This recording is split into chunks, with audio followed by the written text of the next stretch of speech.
lot of people are just muddling through. They've never figured out what their purpose is. So I think you've got to find that purpose in life, and then you've got to love the grind. You've got to love the dig in. You got to love the work. And if you can do that, you develop that fulfillment. You develop that peace in your life.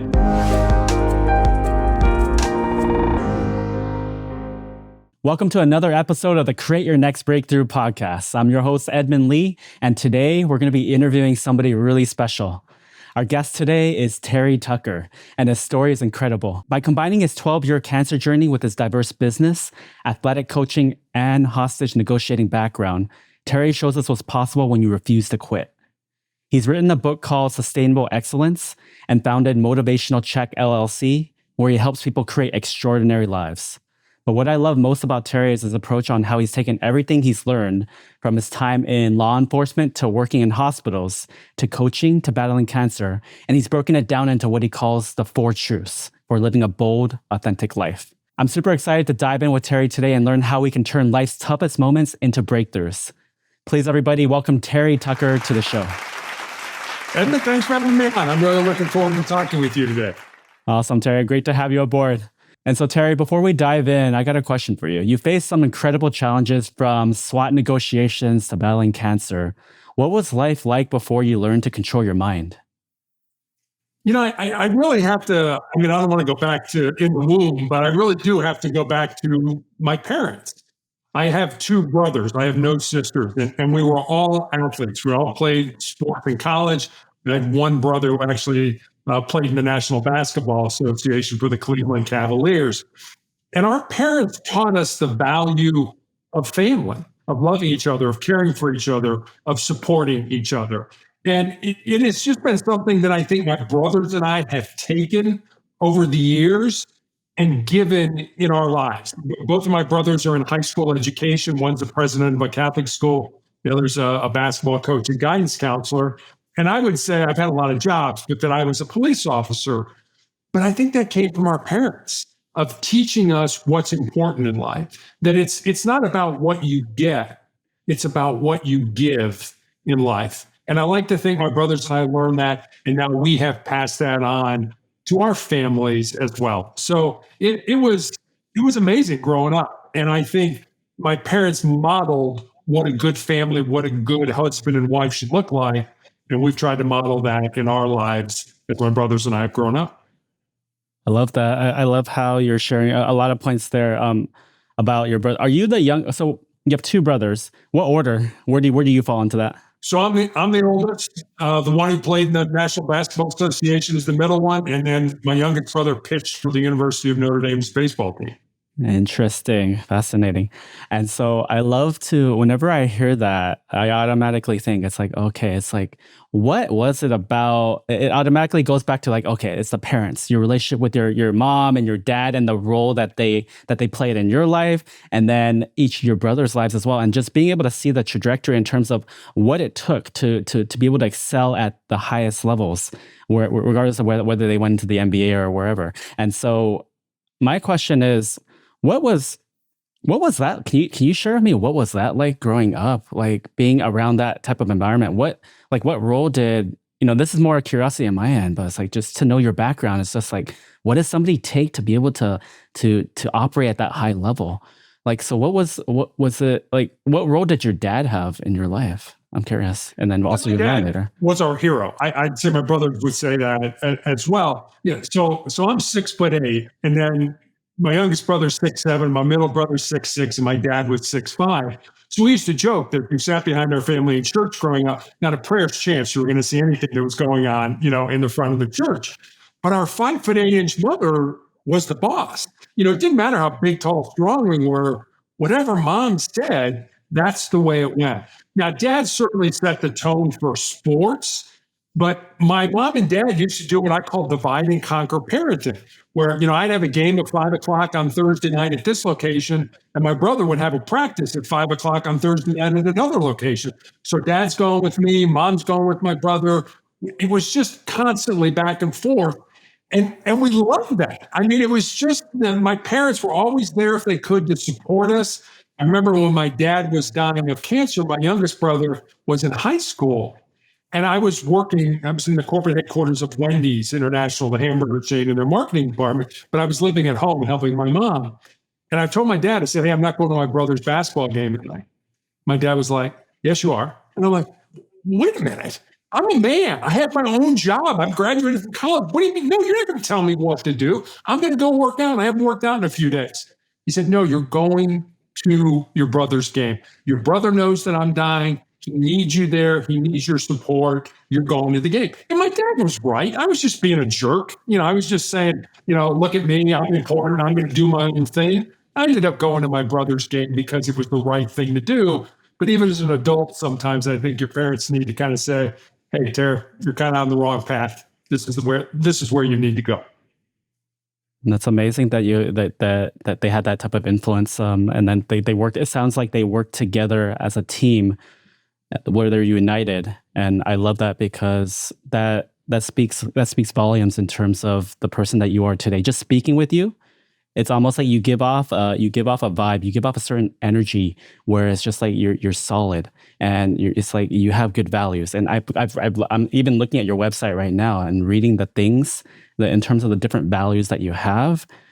It's like, it sounds like that was instilled at a young age, or did that come somewhere along your journey as well? I mean, it certainly was. I mean, faith was a big part of our life growing up, still very important to me, my faith in God. My parents did shape our values. I'll give you an interesting story. After I left Wendy's, but before I went to work for the hospital that cared for my father, I interviewed, and I got fairly far along in the interview process for a packaged goods company. And I remember I was meeting with the senior vice president of marketing, and we spent an hour and a half talking about basically my life from the time I was born until I graduated from college. And after the interview, he was like, okay, great, thanks. I appreciate you coming in. And I stopped him. I'm like, hang on a second. We spent 90 minutes and you didn't ask me one question about marketing, about packaged goods, about my relationship with the other members of the team. You just asked me about my life growing up. I said, do you mind if I ask you why? And he said, sure. He said, I got plenty of people around me that will tell me whether you're a good fit for the job. Incidentally, I was not offered the job. But he said, I want to hire people of good character. And I believe character is developed in the first 20 years of your life, which is why I asked you about your relationship with your parents and in high school and college and overcoming knee surgery and all this kind of stuff. I'm looking for people with good character. And the other thing he said to me that I thought was interesting is he said, character is caught, it's not taught. So you're not going to read a book and say, okay, I'm a person of great character. You're going to watch how people handle situations and be like, hey, I really like the way she took care of that. Or I think she could have handled that a little bit better. And those things over life are going to develop your character, are going to develop the things that are important to you. And that's how I end up being the person that I am. Fantastic. And so for our listeners listening in, when you say, okay, it's how people handle the situations, and you developed and you were that person, that's how you were. It's just how you handle the situations. And you say that stuff isn't taught. Like, what made, for our listeners listening in, to be able to operate at that level that you're operating right now, what is maybe one or two things that you can share with them that can help them to be able to do that?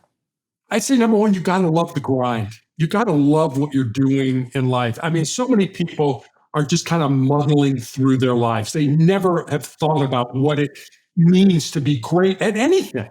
And I love Ed Milet, who's an entrepreneur out in your neck of the woods, talks about the four types of people in the world. And when I first heard this, I was like, oh, wait a minute, I need to think about this. I need to spend some time seeing if this is true.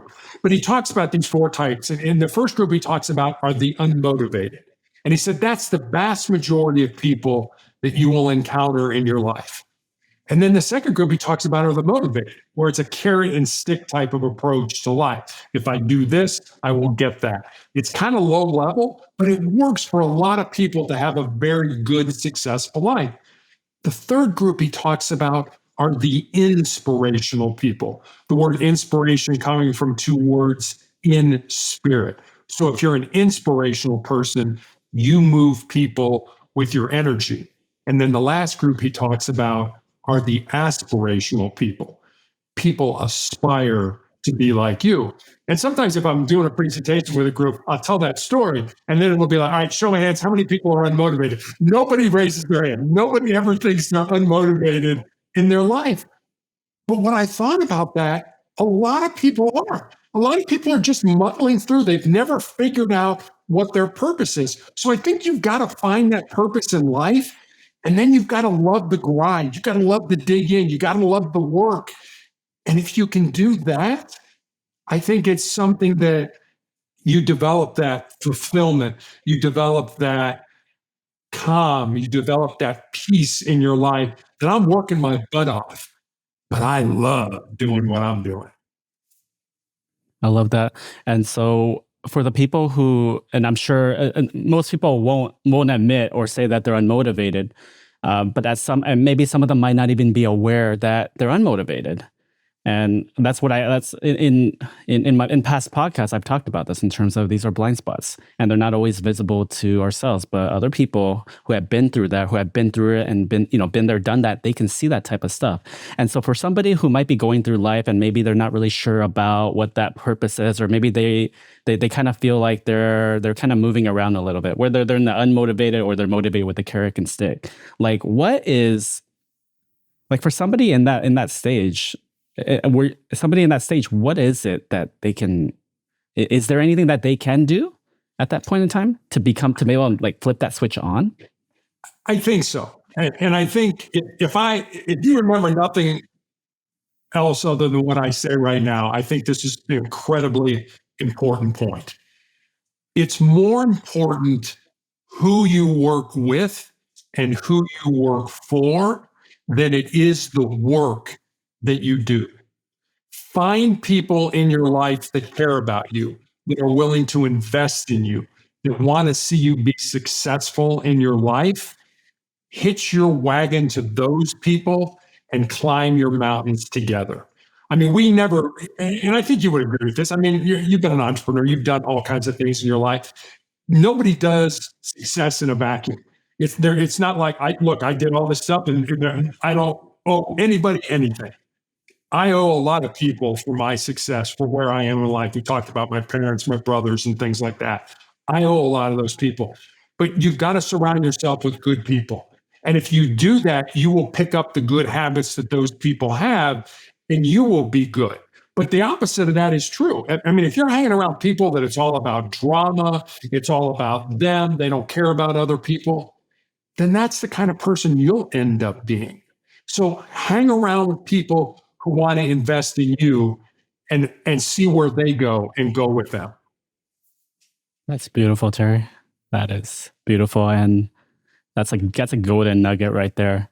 And I've seen that happen in my life. It's huge. It's a huge difference between just listening to audios and reading books and going to maybe like group trainings and things like that versus if there's a craft or if there's like a place if there's maybe a specific goal. I found that if there's a specific goal or something that I want to achieve, the quickest and the easiest way is to find somebody who has that and they're achieving it at a high level, and then to get around them because and to figure out exactly what it is that they did. How they're thinking, what they did, and then even better if they're there to be able to support you in that way. And I found that that's huge in terms of quantum leaping and being able to create that breakthrough and being able to create that shift. And how about for you, Terry? Was there a specific point in while growing up where there was like maybe one person or one or two people that really had that influence? I know you mentioned your mom and dad in the past. Would it be them or is it somebody else? Oh, it would absolutely be my mom and dad. I mean, I remember when I was in high school and I was looking at where I was going to play basketball in college. And I won't mention the school, but I went on an official visit. I was offered a scholarship, went home, said, yes, I'd like to come here and play. Went home. 2 weeks later, I get a call from the assistant coach. And he said, Terry, I know we offered you a scholarship, but I'm not sure we have that scholarship for you. We'll give you a call in a couple of weeks and let you know. And I didn't think anything of it. I mean, I was not much emotionally mature. I was not, mature at all when I was in high school. I was a dumb jock, to be honest with you, and I really was. And but so 2 weeks later, they called me back, and they're like, "Hey, Terry, good news, we've got a scholarship for you." And I'm like, "Oh, okay, I'll come and play for you." And it really was my dad who kind of pulled me aside, and he's like, think about this. Do you want to play for somebody that offers you something, then takes it away, and then offers it again? Do they have your best interest in mind? And I'm like, I don't know. I was like, well, let me think about it. Yeah, let me sleep on it. We'll talk about it tomorrow. And I woke up and I was like, no, this isn't a good move. I didn't have a good feeling about this, but I was scared because I didn't really have another option to go play in college. I was so lucky that I ended up going to the Citadel, which is a military college in South Carolina. It's still an NCAA Division I school, and I played for an amazing coach, Les Robinson, and that was a much better experience for me than had I gone to that other school. But it was really my dad that kind of pulled me in. It's like, do you want to do this? I was just kind of going through the motions. And I remember I was like, Dad, I'm kind of scared about this. I don't have another option right now. And I remember he took a piece of paper and he folded it in half. And he's like, we wrote pros on one side and cons on the other. And he said, let's talk about what your backup school would be. Where else would you like to go? I'm like, I guess my backup school would be the Citadel. And he's like, okay, let's talk about pros and cons to the original school and this school and write it down. And by the time we had it down on paper, it was a no-brainer. You could just look at the paper and it was like, no, the Citadel is absolutely where I belong. But if it hadn't been for my dad, I probably would have had a horrible experience playing college basketball. I love that. And there's a few points that stand out when you're sharing that. And I love that your dad was able to break down that situation for you and to be able to just see the character or just be able to see the actions that were happening in that place where okay, the scholarship was offered and then it was taken away and then it was like okay, it was offered again. And to be able to be like, hey, it's like, is that something that you want to be a part of? And that that just being able to have that from a young age, to have that guidance, and then to be able to have somebody to be able to break it down, not necessarily tell you what it is to do, but to be able to treat you like an adult, like a man, but still grooming you, still mentoring you to be able to lead you in that direction where you can make a more informed decision. Where it's like, okay, these are the pros, these are the cons, and so that's I love that, and it doesn't surprise me that the other organization that you were sharing in the past, they spent the majority of their time figuring out, what your upbringing was, because that's really where everything is shaped. It's shaped with at home base, with mom, with dad, and how you're raised. So I really love Yeah, that. it really was. And I mean, and going to a military college as well certainly toughened me.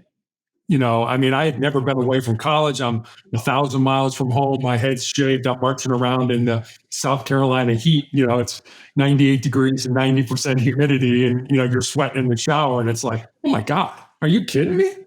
I made a huge mistake here. There's no way I should be here.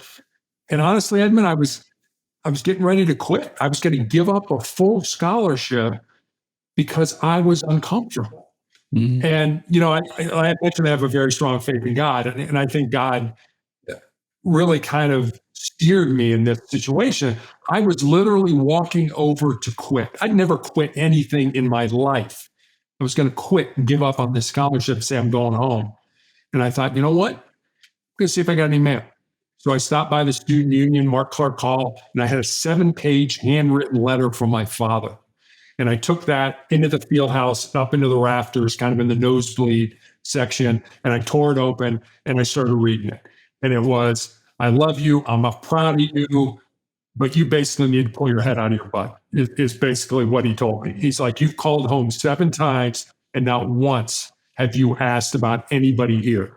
Your mom, your brothers, your grandmothers, your girlfriend, nobody. It's all about you. You are so in your head and so in your way that if you don't get out of your head, you're going to do something stupid. And he had no idea how I was accomplishing something really stupid and give up that scholarship. And by the time I finished that letter, I was in tears. I remember I'm like, okay, I cannot quit now. I have to make this work. Folded up that letter, put it in my pocket, and went back and did the military stuff. And 4 years later, I ended up graduating. That's beautiful. So let's I want to back up a little bit. So you shared that sounded like that was like a turning point for you, just being able to receive that letter from your dad encouraging you, I love you, it's like, and just really laying it down. But when what about the moments leading up to that where you're like, hey, it's like I want to quit? It's like, was there like a breakdown moment? Was there something that kind of pushed you over the edge where it's like, okay, I don't even want to do this anymore? Like, can you share what that was like or what that was Sure. exactly? So when I was in high school, I had 3 knee surgeries, and I'm old enough that my first 2 knee surgeries were pre-arthroscopic. So I have a large zipper scar on the outside of my right knee. And so I was just lucky to be able to play basketball in college, having had 3 knee surgeries in high school. And, I was basically in a boot camp type of situation. I'm marching around, I'm running and all that kind of stuff. And my knee was really aggravated and it was hurting.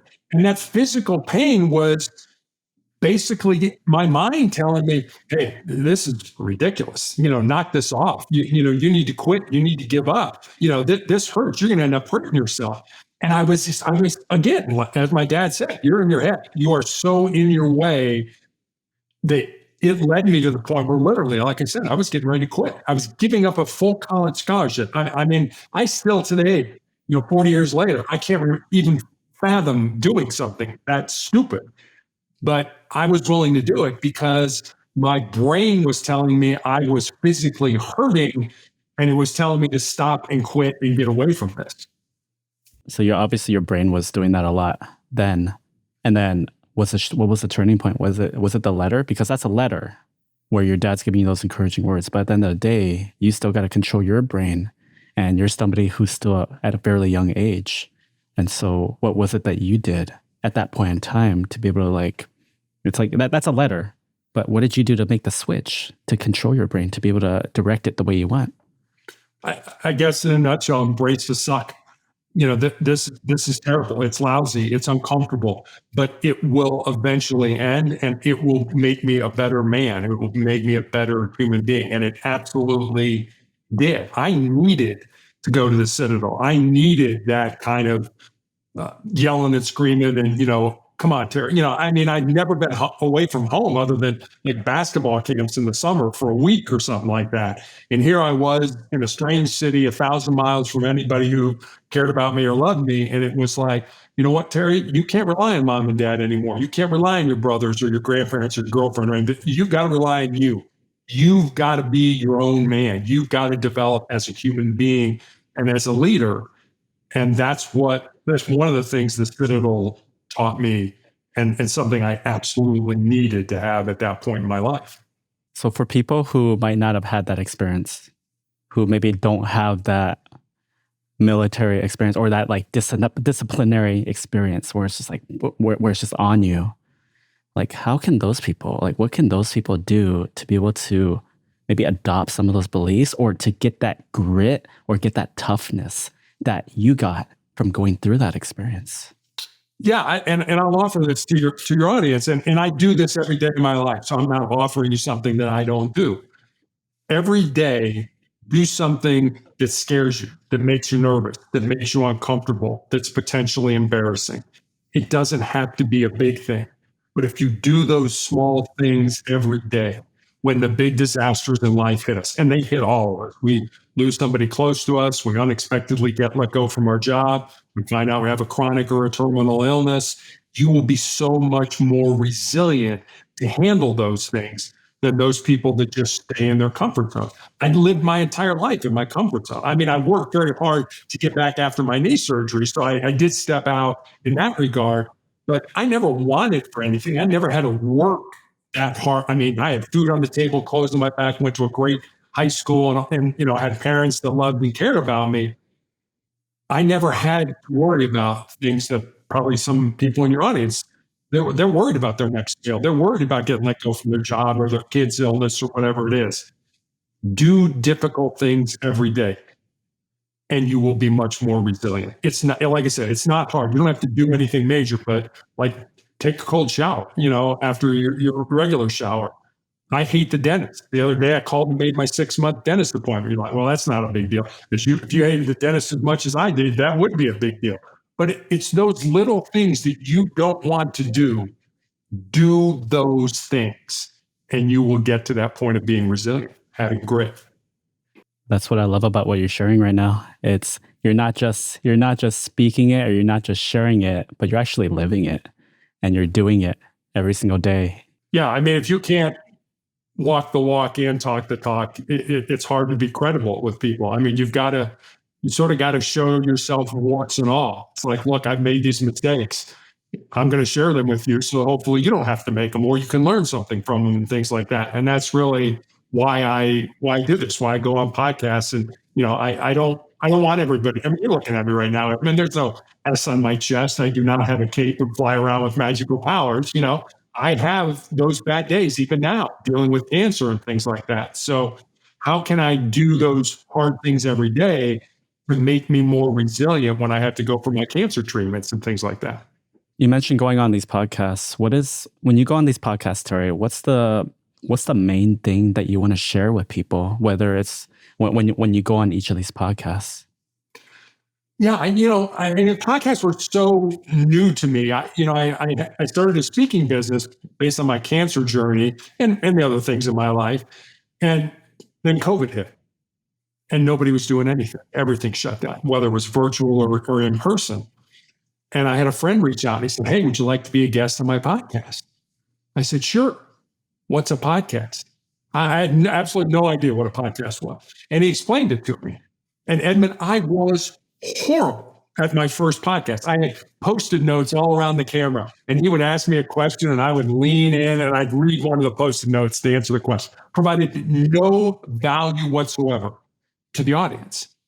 But then I kind of stepped back afterwards and I was like, well, you know what? The first time I drove a car, I wasn't any good at it. The first time I cooked a meal, I think I burned the water. The first time I studied algebra, I wasn't any good at it, but I wanted to be. And I remember I was talking to my publisher and I said, "Scott, I listen to every podcast I've ever been on. I want to have better stories. I want to see how many times I say or huh or those filler words." And he's like, No, Terry. He said, "It's not about being good. It's just about not sucking." And I said, "Well, thanks for the title of my next book. Just don't say that. It's not really going to be that." But, it was like, no, I want to be good so that one, I can provide value to the audience. And two, so that the podcast host feels like this was time well spent. And so here's things that I've learned. I don't have all the answers, but I've learned some things that I like to offer to people. And that's really why I do this. Can I put as much goodness, positivity, motivation, love back into the world with whatever time I have left by being a guest on these podcasts? Fantastic. And so from that first interview that you did, where it was like it's like you had all the post-it notes kind of there and you're not really sure, you're not that confident and you're trying to figure out what to say, versus to like where you are now. It's like that to me sounds like a breakthrough in terms of like a huge shift in terms of where you came from to where you are now. And you talk about not sucking. And so what level of, whether it's like mindset or what level of preparation or shift did you have to make to get from that first stage where you're on that podcast and I'm sure it's scary and you're not sure what to say and you might not have the things prepared, or you do and they're on post-it notes, to getting to the point where you're like now, and it's just like boom, it's like this is Terry at your fullest. Yeah, it's a great question. And I think a lot of it is just making mistakes and again, liking the grind, like I mentioned, a few minutes ago. I like this, so I want to get good at it. So I listen to other people's podcasts. I read things on podcasts. What makes a great podcast?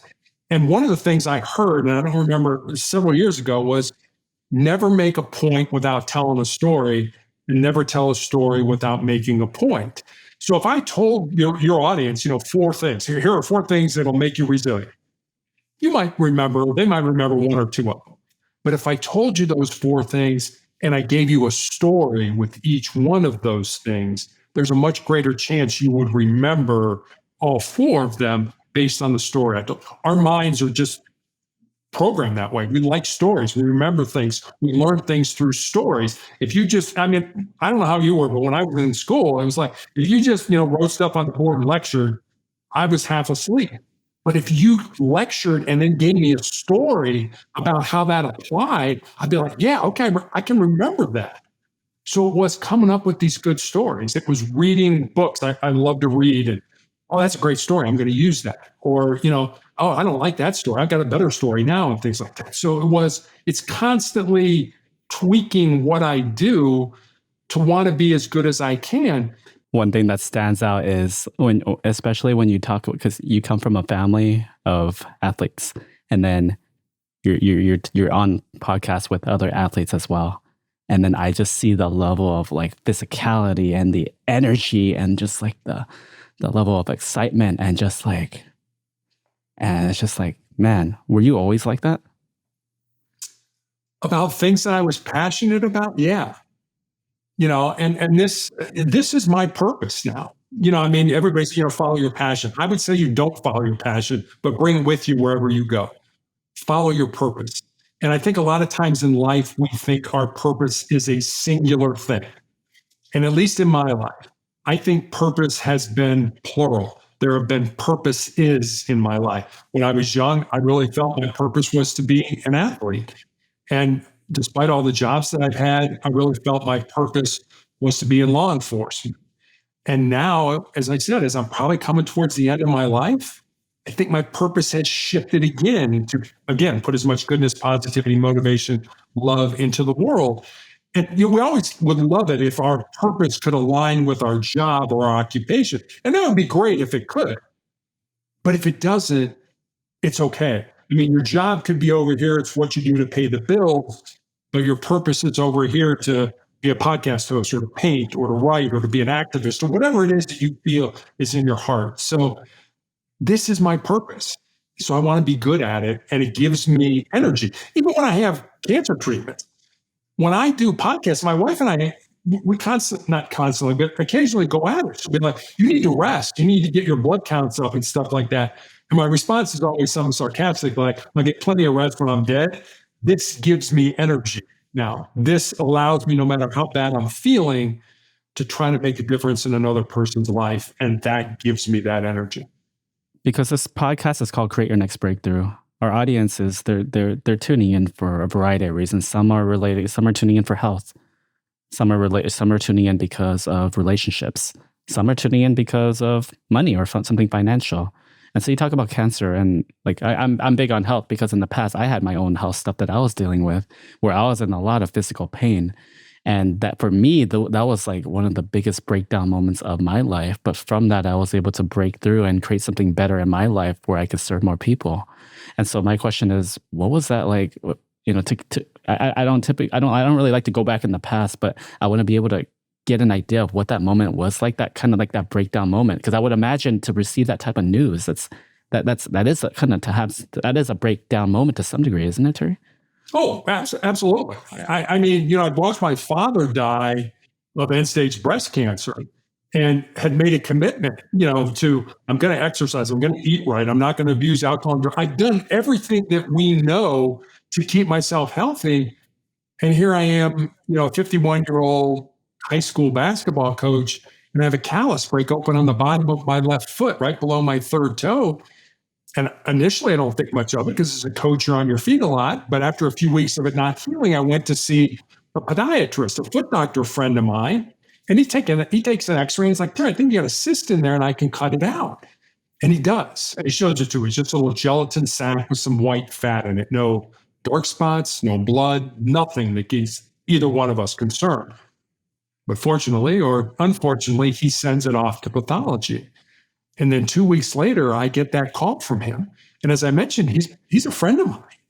And the more difficulty he's having explaining to me what's going on, the more frightened I'm becoming.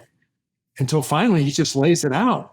And he says, Terry, I've been a doctor for 25 years. And I have never seen the form of cancer that you have. You have an incredibly rare form of melanoma. And most people think of melanoma as too much exposure to the sun. It affects the melanin, the pigment in our skin.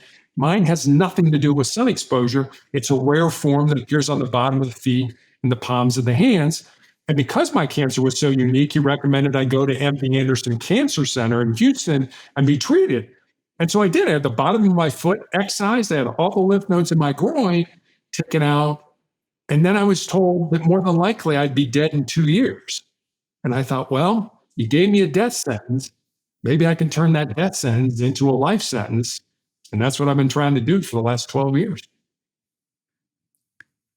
It's been 12 years. That's huge. Almost 13 years now. Yeah. And you've been doing it for the past 12 years. But like going back to the beginning, it's almost like that point in between where you received that news and all that stuff was happening to the point where you were able to finally get through it and break through to that point. Like, what was that? Can you share that? Yeah, I absolutely know I went through all the stages that we would associate with grief. First it was denial. I can't possibly have cancer. I've done everything right in my life.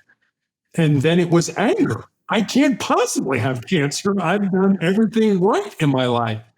And then our daughter was in high school at the time. So there was a period of bargaining, so to speak, with God. It's like, hey, let me live long enough to see her graduate from high school.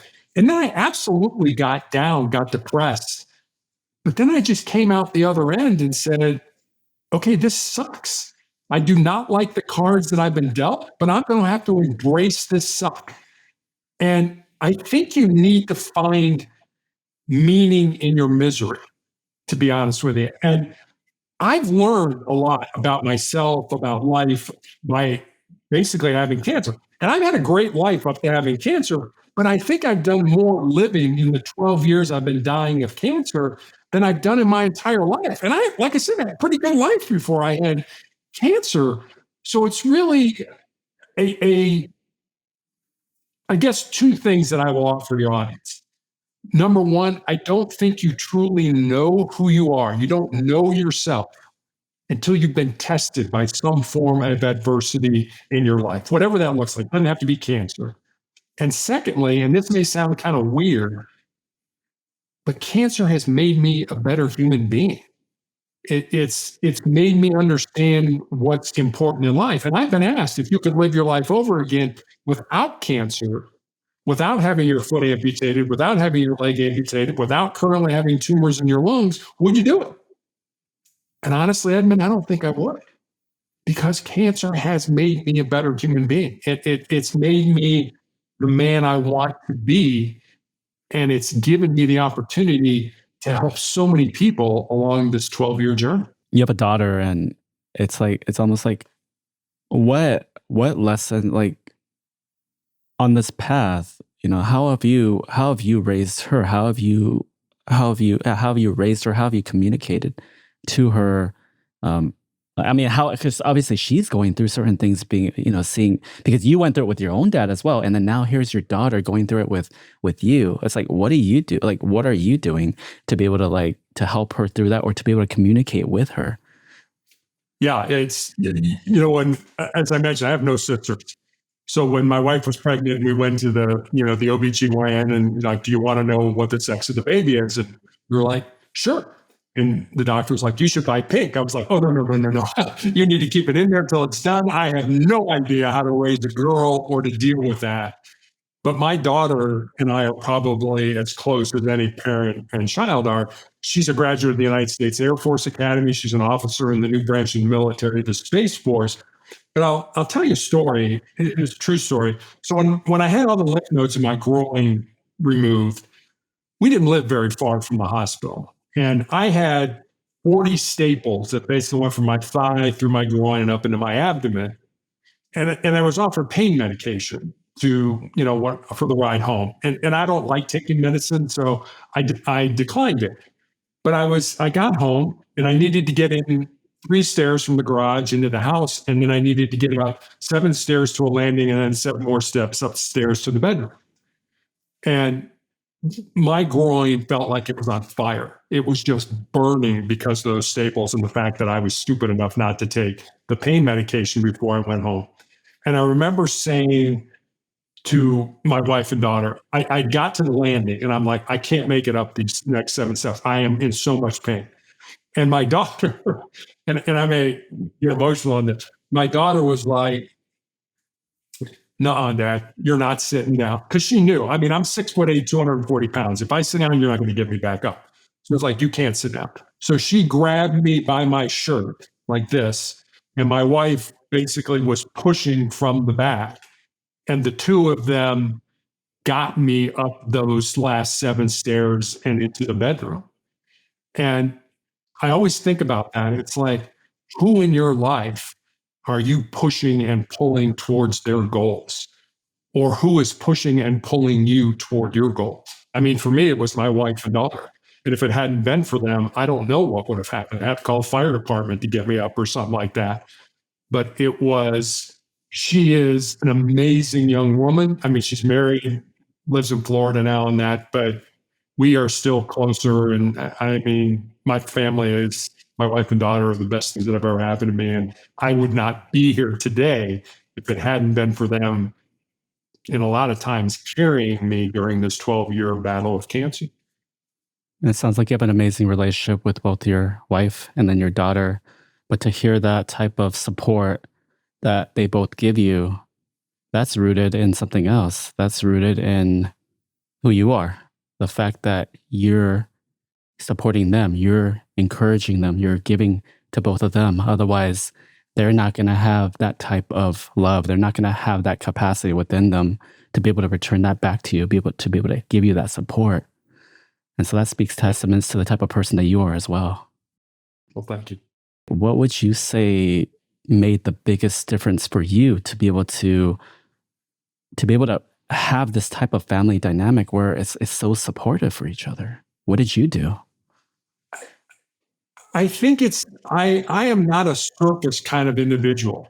I like going deep. I like asking those deep questions. And a lot of that I think comes from being a hostage negotiator when I was in law enforcement. But I love those deep relationships, those connections with other human beings. I've been asked several times, how do you want to be remembered? I don't, and I won't be. 100 years from now, nobody's going to ever remember I was here.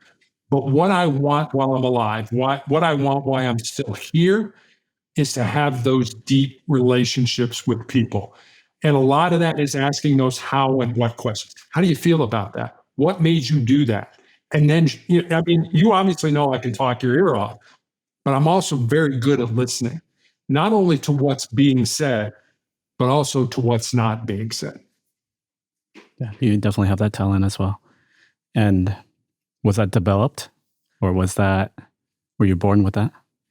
No, that was definitely. I remember when I became a hostage negotiator, we were given a formula about how human beings communicate with each other.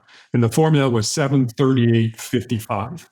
So 7% of how we communicate a message with each other are the words that we use. And think how many times you've said something or be like, ooh, I wish I wouldn't have said that, or I wish I would have said it a different way. That's only 7% of how that message gets communicated.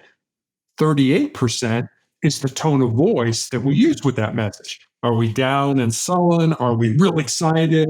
Are we somewhere in the middle? So 38% is the tone of voice. And then more than half, 55% of how that message comes across is our body language and our facial expressions.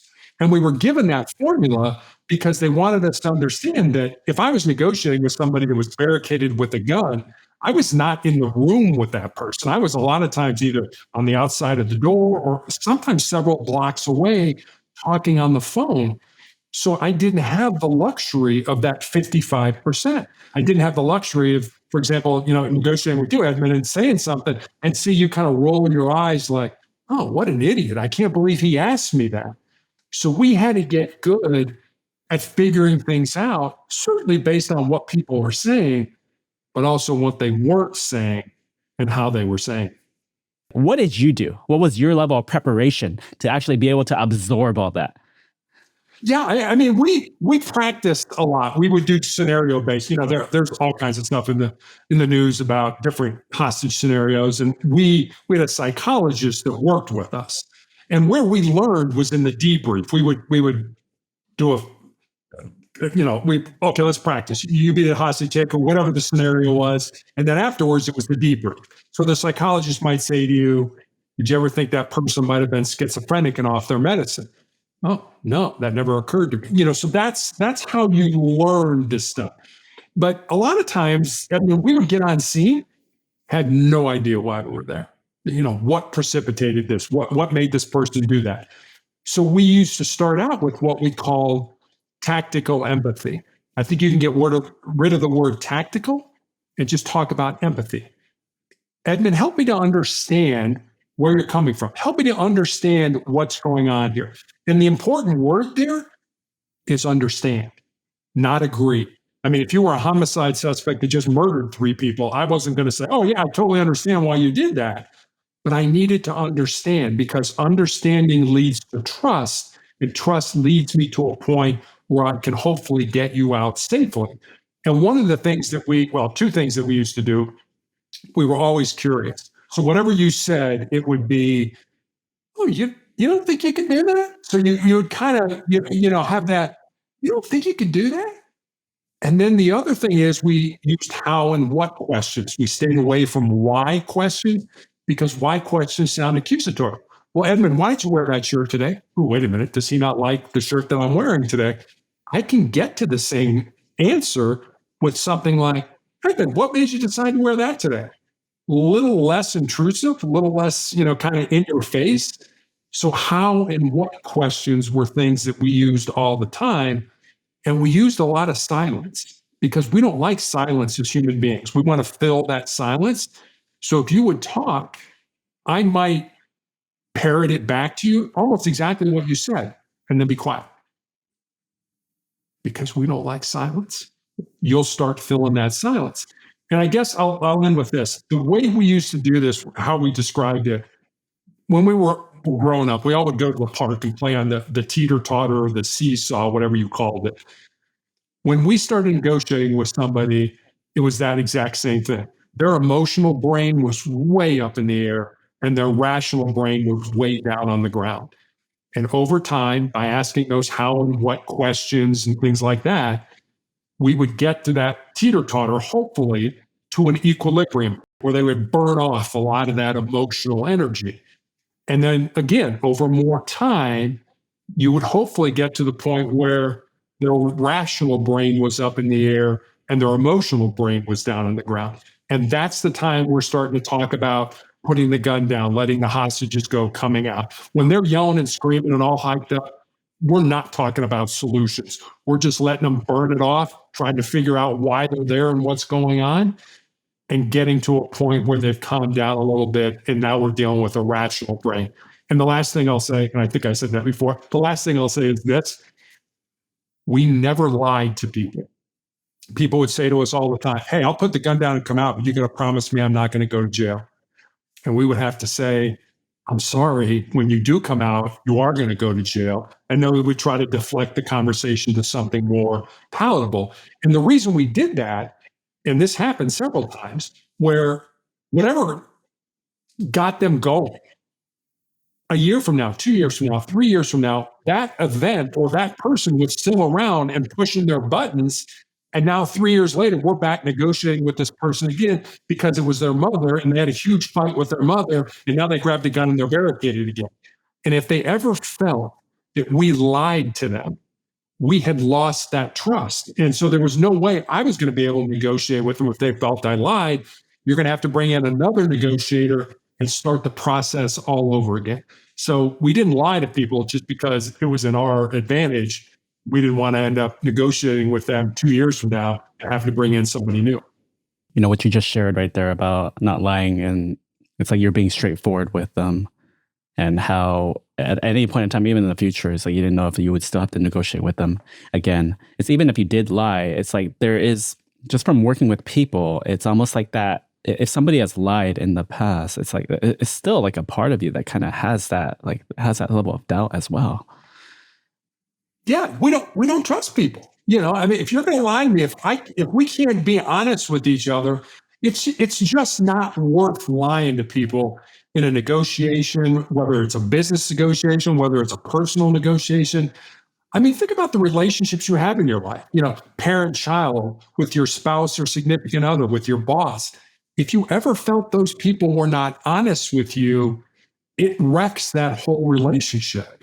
And I'm not smart enough to remember the lies that I tell. So it's just easier for me. I'm just going to tell you the truth. You may not like it, but it's just easier that way. And at least you can say, well, Terry was honest with me. I didn't like what he had to say, but okay, I know he didn't lie to me. Can you tell our listeners who are tuning in, it's like, okay, how can they work with you? What do you like? What is it that you offer? What services do you offer? How can they get in touch with you? I write. I mean, I wrote a book. I've just finished writing another book. I wrote a chapter in a book that got published last year. So I enjoy writing. It allows me to, when I feel good, I can do it. And when I don't, I don't write. And then it's going on podcasts and just offering these stuff, telling these stories and things that I've learned in my life. I mean, if I love it when people reach out. I read your book or I heard you on a podcast. I want to. Can I ask you a question? Can we talk? That's fine. I'm not. This never has been about making money. This is all about what can I offer other people. Do you know who Fred Rogers was? Mr. Rogers. Oh, Mr. Rogers. Yes, yes. Yeah. Yeah. So Fred Rogers, educated so many kids on his public television show, Mr. Rogers' Neighborhood, including me growing up. And there's a really good story. When he died in 2003, his family was going through his effects and they found his wallet. And inside his wallet was a scrap piece of paper on which Mr. Rogers had written 4 simple words: life is for service. It's in life, it's not about what you get, it's about what you give. And when you make that paradigm shift, we gotta have a lot of money, and we gotta live in the nicest house, we gotta drive the nicest car, and how about the latest gadgets and gizmos? And that's great. And the problem with that is there's always going to be one more thing that you're going to need in order to be fulfilled. Your life should be more about not what I can get, but emptying yourself out with your unique gifts and talents, certainly for the betterment of yourself, but also for the betterment of your family, of your friends, and of your community. And when you make that paradigm shift where take what I have and offer it to other human beings, at least in my mind, your life changes immeasurably for the better. For somebody to be operating at that level, it's like, what kind of habits do you have? How do you go through your day? So I'm real careful about what I eat. One of the diagnostic tools my doctor used to use was a PET scan. And a PET scan basically involves injecting you with radioactive sugar, with the idea being that cancer cells have a higher metabolism than the rest of your cells. They will pick up that sugar at a higher rate, and that's what glows on a scan. Well, nobody ever told me, but I thought, well, if cancer likes sugar that much, maybe I should stop eating sugar. And so I do. So I'm very careful about what I eat, what I put in. I try to do a lot of keto. I do cold water therapy. I do cold showers, mostly because it's uncomfortable. And I want to be uncomfortable because when I go for my cancer treatments every 3 weeks, those are very uncomfortable. So if I can just have I don't like this. Again, another daily thing that you do that is uncomfortable. It makes me stronger when I go for my cancer treatments. I do frequency. I was looking for the word, kind of a frequency tone, a healing tone. I pray for about an hour every day. I've met so many people over this cancer journey that I actually pray specifically for, and things like that. I do a breathing type of exercise and things like that. So I do things, I do push-ups, I do things like that to kind of keep me strong. But honestly, Edmund, it's the connections, it's the interactions with other people. And I think the fact that God's not done with me yet. When I had my leg amputated, I found out these tumors in my lungs. I remember my doctor showed me my CAT scan. And I have no medical background. I don't know how to read a CAT scan, but you can kind of look at it and be like, oh, that sure doesn't look like it belongs there. I had these big tumors in my lungs. I had fluid all around the pleural spaces on the outside of my lungs. And I remember looking at my doctor and saying, how was I alive? And I will never forget this till the day I die. He put his head down, he shook his head no, and then he looked up at me and he said, I don't know, because you shouldn't have been, which said to me, God's not done with me yet. When I die, where I die, how I die, way above my pay grade. Don't spend any time worried about the dying. Spend more time focused on living the best life I can live. Focus on living the best life you can. Yeah. You focus on going where you want to go versus, either focusing on what you want or what you don't want. So many things that you're sharing there. And yes, I keep thinking, because you're an athlete, I keep thinking about this one concept, and it's just like, and even with the whole getting into the cold, it's like you do that because that way it's like, because the other stuff later, it's uncomfortable. And I just think it's almost like the way you live your life. It's almost like even a game.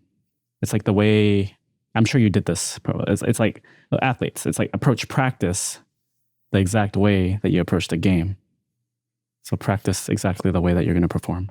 Yeah. Or make practice harder than the game ever will be. And when I coached and, head coaches like that, practice is going to be tougher than the game. The game's going to be easy compared to practice.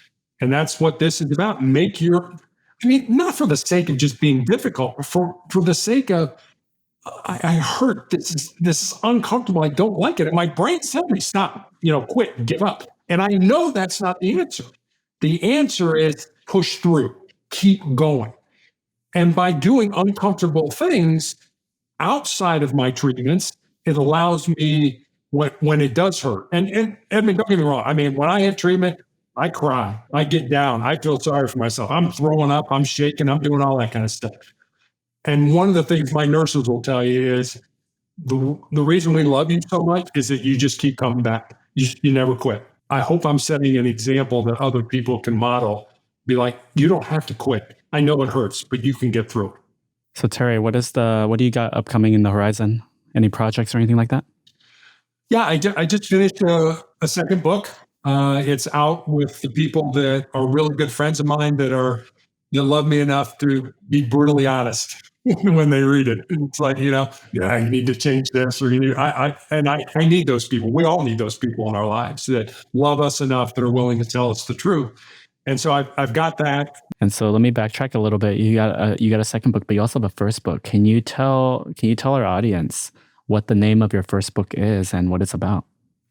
Yeah, the book's called Sustainable Excellence: 10 Principles to Leading Your Uncommon and Extraordinary Life. Edmund never wanted to write a book, never expected to write a book. There's kind of an old joke that says when we talk to God, it's called prayer.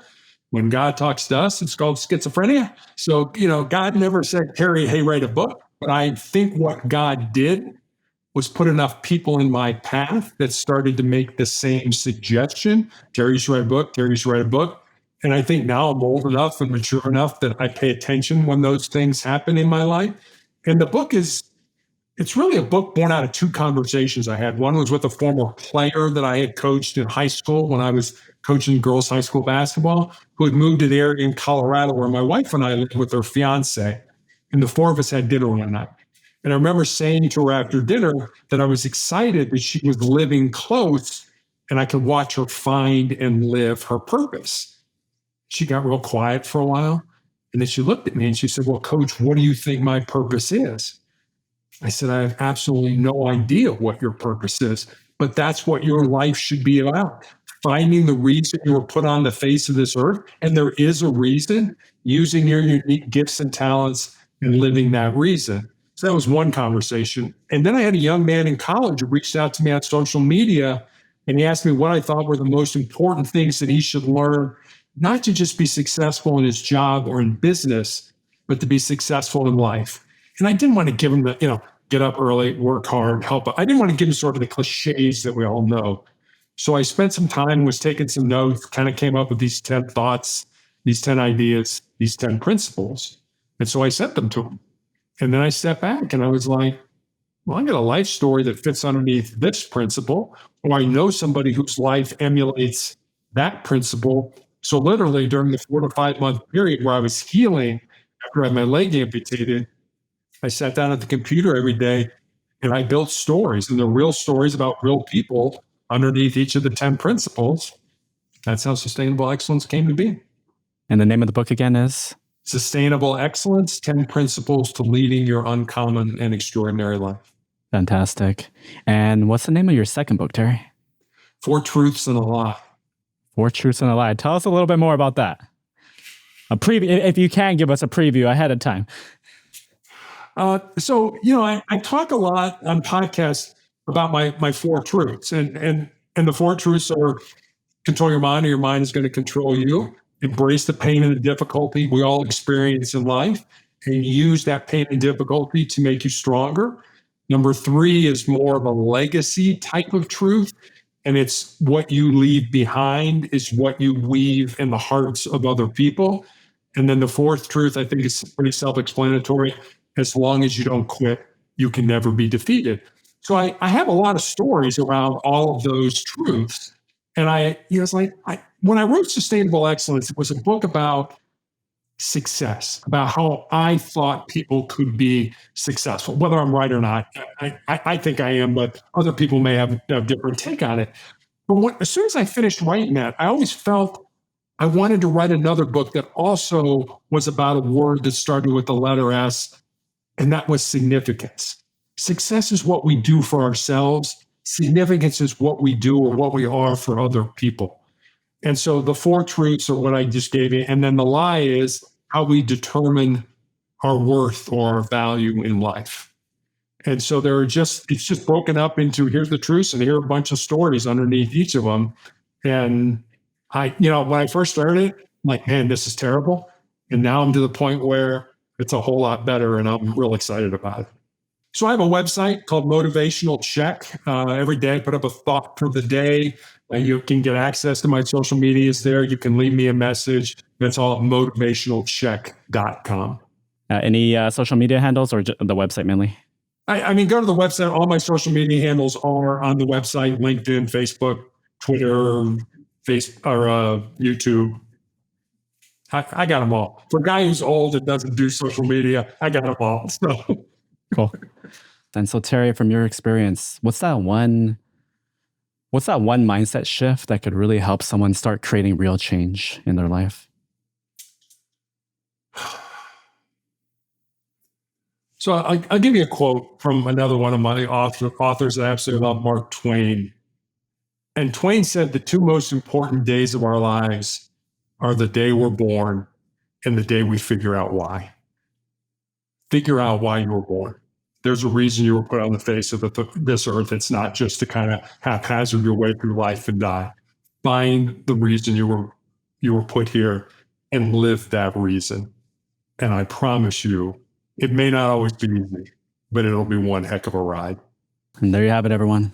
And just what an amazing conversation we just had with Terry. It's stories like this. It just shows us that no matter how tough things get, no matter how challenging things are, there's always a way forward. There's always a way forward in life. And what really hits home for me is just how Terry has been able to transform, has been able to utilize all these different experiences in his life, all these different events, circumstances, situations that maybe any one of you could perceive as a breakdown, but he's been able to use each of these situations as something, as a catalyst for him to be able to break through and to be able to find his purpose and to be able to help and serve and support other people to create that purpose as well.